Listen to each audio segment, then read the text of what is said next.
ഡൽഹിയിൽ കനത്ത മൂടൽമഞ്ഞും വായു മലിനീകരണവും വിമാനത്താവളത്തിലെ കാഴ്ചാപരിധി 100 മീറ്ററിൽ താഴെ. ഇന്ത്യ ഗേറ്റിൽ മലിനീകരണ സൂചിക 481 കടന്നു. വിവരങ്ങളുമായി ശരത് ലാലുണ്ട്. വിശദാംശങ്ങളുമായി ശരത്ത്, ഡൽഹിയിലെ അവസ്ഥ ഓരോ ദിവസവും ദുസ്സഹമായി വരികയാണ്. എന്താണ് അവിടുത്തെ വിവരങ്ങൾ?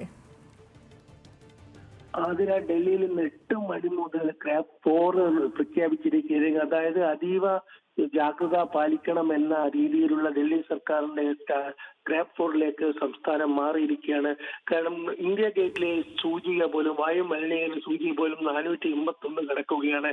അതേപോലെ ജഹാംഗീർ മുടുക്കയിലാണെങ്കിൽ 900 അപ്പുറത്തേക്ക് സൂചിക കിടന്നു. ഏതായാലും പറയേണ്ടി വരും.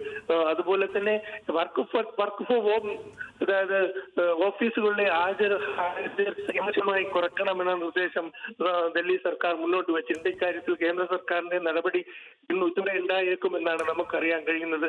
ലഘുന കാര്യം വെച്ചാൽ വിമാനത്താവളങ്ങളിലും റെയിൽവേ സ്റ്റേഷനിലും ഫ്ലൈറ്റുകളുടെയും തീവണ്ടികളുടെയും വൈകിട്ട് തുടരുകയാണ്.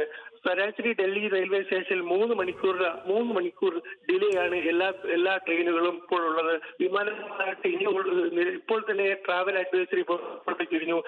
4 മണിക്കൂർ മുമ്പേ യാത്രക്കാർ വിമാനത്താവളത്തിൽ എത്തണം. കാരണം നിലവിലുള്ള ഇപ്പോൾ സാഹചര്യം ഒരു മണിക്കൂർ 1.5 മണിക്കൂർ എല്ലാ വിമാനങ്ങളും ഇന്ത്യയുടെ അറിയിപ്പ്. ഇതുപോലെ തന്നെ സ്പൈസ് ജെറ്റും എയർ ഇന്ത്യയും ട്രാവൽ അഡ്വൈസറി നൽകിയിട്ടുണ്ട്.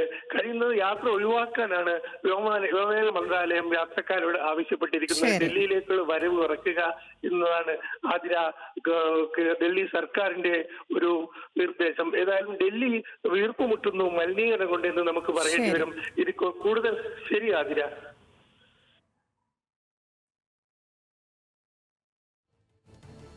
ശരത് ലാലാണ് വിശദാംശങ്ങൾ നൽകിയത് ഡൽഹിയിൽ നിന്ന്.